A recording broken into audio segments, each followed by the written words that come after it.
Hi everyone, it's January 6, 2026. It's around 10 a.m. and I just wanted to show you these chemtrails here.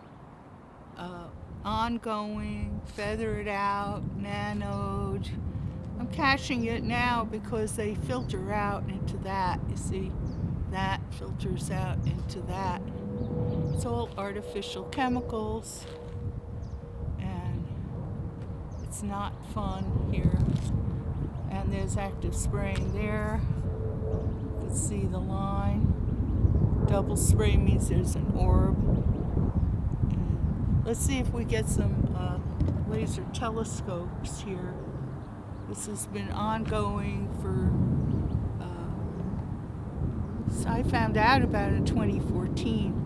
And now I'm smelling somebody's pesticide. People are still using that stuff. All right, there's active spraying right there.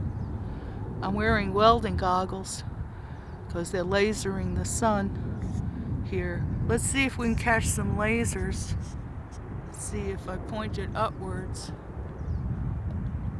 and then side to side. Sometimes.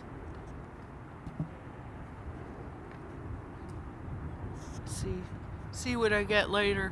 Okay, this is not pleasant coming out here and looking at this stuff. This is really not my idea of taking a little walk in the neighborhood here. It's ridiculous. All right, so that's about it. Over and out.